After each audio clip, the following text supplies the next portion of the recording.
Alright, here we are for the last state of the franchise, and this time we're doing DC Universe Classics.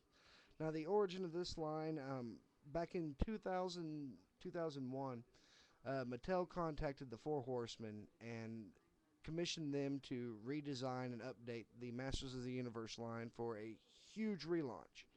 And they did it. It was very successful. Some of my favorite toys ever came from that toy line. Uh, and unfortunately, the line got canceled after about a year and a half, 2 years. Uh, Mattel then said, "Well, while we got you here, we might as well commission you to work on these two new franchises we recently acquired. Those franchises were Batman and Superman. And the Four Horsemen, who rose to fame at McFarlane Toys doing Spawn, went to sculpting Batman and Superman characters, and the toys looked phenomenal. DC, fans kept clamoring for the addition of more superheroes and more supervillains, not just Batman and Superman. Mattel had to bide their time until they could get all the DC characters, and they finally acquired the license to produce comic book based versions of DC characters. So they, got the Four Horsemen working and slapped out the DC Universe line. Now, the DC Universe Classics works basically like Marvel Legends, where each assortment you buy all the figures in the assortment and you build a additional figure. So far, each assortment has come with 6 characters uh, with supposed variants, though I've yet to see any of the variants on the first series.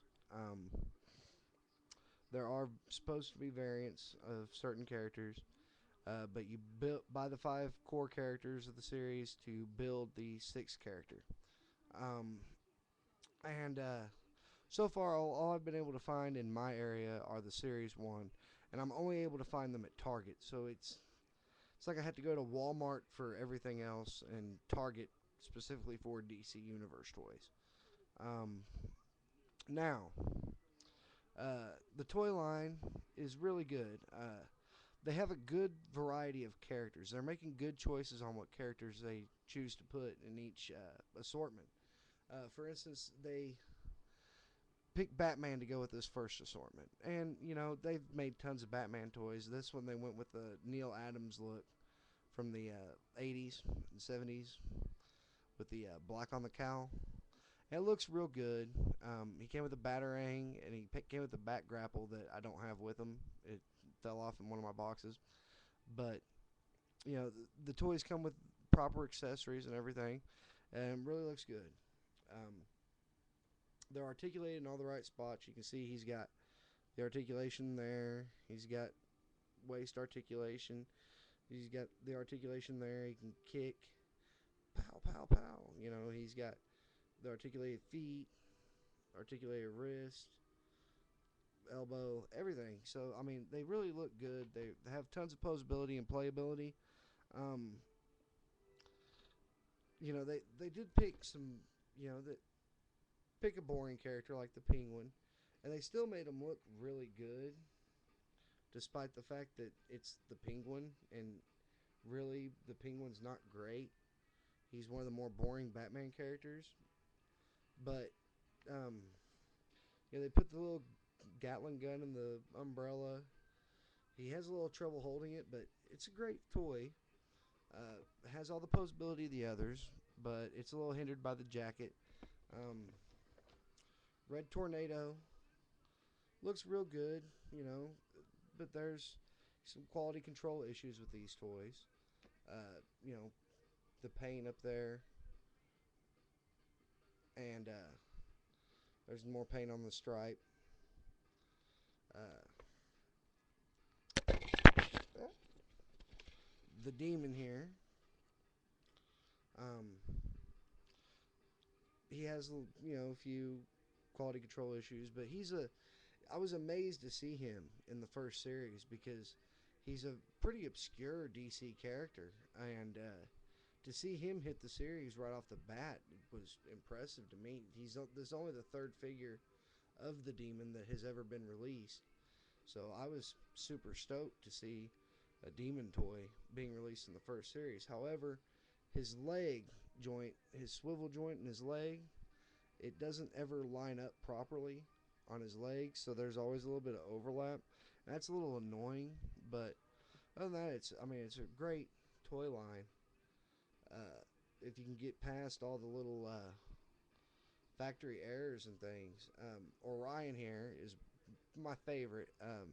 When it comes to the DC universe, the New Gods characters have always been my favorite characters. It's always been my favorite book, and the detail in his Astro Glider is amazing. I mean, there we go. There we go. Yeah, look at that.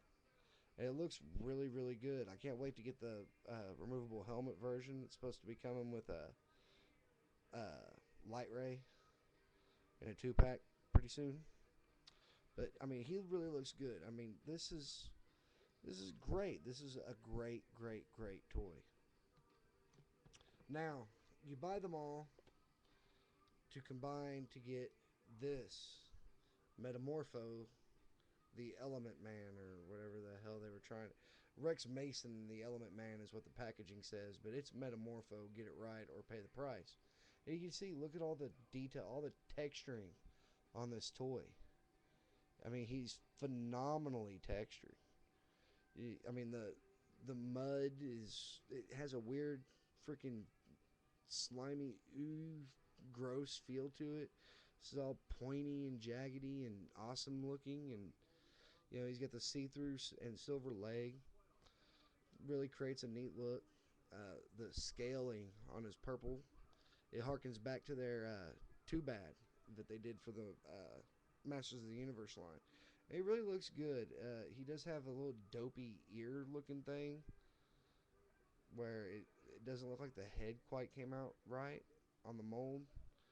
But I mean, really, he's really good. The only problem is that you remove his attachments, and he's really the size of a regular toy, of a regular release in the series.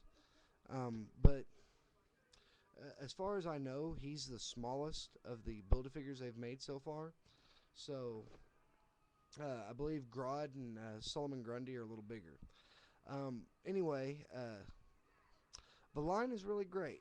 I like the fact that it's only 5 characters per build a figure, so and I don't feel as gouged even if I do build a smaller character. At least I only had to buy 5 of them, so that's like $50 as opposed to the $80 it took me to build the Ronan the Accuser to get a 8-inch figure. Yeah, that's a little ridiculous. So I like that. I like the fact that each of the characters have kind of a uniformed um, points of articulation as far as they pretty much have, each toy pretty much has the same amount of articulation as the next. It really looks good. It keeps a nice uniformity to the line. Uh, and they keep coming up with more obscure characters. And if they do this line right, hopefully it'll end up rivaling the Superpowers line, which produced like 33 different DC characters, including some that were exclusive to the cartoon show. Uh, you know, I would really like for it to hit JLU numbers, and because I believe there's like 50 or 40 or 50 characters at least that have been introduced in the JLU line. Hopefully, this line does the same thing and takes off. Um, it is a really good line. They're pretty sturdy toys, though I did have an issue with one of the Metamorpho's legs. When I snapped it on, it burst apart at the seam. But they are nice toys.